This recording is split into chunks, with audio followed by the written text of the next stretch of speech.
보험료 싼 대신 달라진 점? 지금 실손보험 가입돼 있다고 앞으로도 그대로 유지될 거라고 생각하시나요? 실손보험은 세대가 바뀔수록 보장은 줄고 부담은 커지고 있습니다. 특히 오늘 말씀드릴 1세대 실손보험은 지금 기준으로 보면 정말 파격적인 구조였습니다. 1세대 실손보험은 2009년 10월 이전 가입자들이 해당됩니다. 이 당시 실손은 병원비를 거의 100% 가까이 보장했고 약값도 5,000원 정도만 빼는 수준이었습니다. 지금처럼 자기 부담금 개념도 거의 없었죠. 병원비가 100만 원 나오면 거의 그대로 돌려받는 구조였습니다. 게다가 가장 중요한 건 지금처럼 재가입 제도도 없었습니다. 즉 가입 당시 조건 그대로 계속 유지가 가능했던 거예요. 그래서 지금도 1세대 실손을 유지하고 계신 분들은 정말 잘 확인하셔야 됩니다. 요즘 실손보험과는 구조 자체가 완전히 다르기 때문입니다. 물론 보험료는 비쌌습니다. 하지만 비싼 만큼 보장이 정말 강력하죠. 그런데 여기서 많은 분들이 착각합니다. 2세대면 다 비슷한 거 아닌가요? 사실 아닙니다. 2세대 실손도 2013년 4월 이전과 이후가 완전히 갈립니다.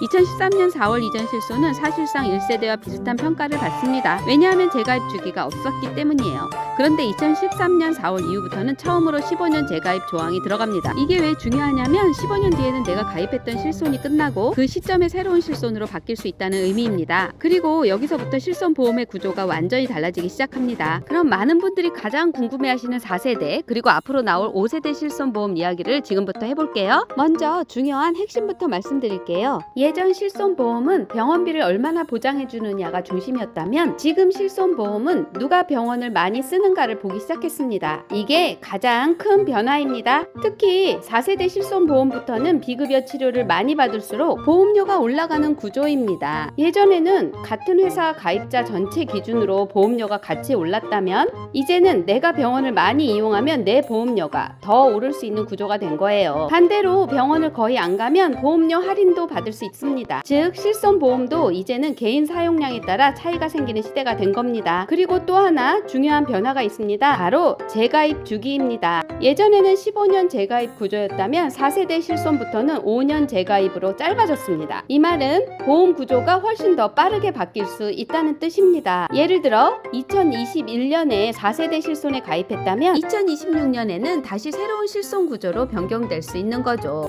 자, 그럼 지금부터는 걱정하는 5세대 실손 이야기 한번 해볼게요. 5세대 실손의 핵심은 중증이냐 비중증이냐 차이입니다. 예전에는 급여냐 비급여냐가 중요했다면 앞으로는 생명과 직결되는 질환인지 아닌지가 중요해질 가능성이 큽니다. 암, 뇌, 심장질환 같은 중증 질환은 비교적 보장을 유지하되 도수치료, 영양주사, 체외 충격파 같은 비중증 비급여 치료는 보장이 줄어들 가능성이 계속 이야기되고 있습니다. 그래서 중요한 건 보험료가 무조건 싸다고 바꾸는 게 아닙니다. 내가 병원을 자주 가는 사람인지 비급여 치료를 많이 받는지 앞으로 치료받을 가능성이 높은지를 같이 봐야 합니다. 특히 가장 위험한 건 구조를 모르고 그냥 전환하는 경우입니다. 보험료만 보고 바꿨다가 나중에 병원비 부담이 훨씬 커질 수도 있기 때문이에요. 결국 중요한 건 내 실손보험이 몇 세대인지 알고 재가입 구조와 보장 내용을 미리 확인해 두는 겁니다. 멍스타 혜영이었습니다.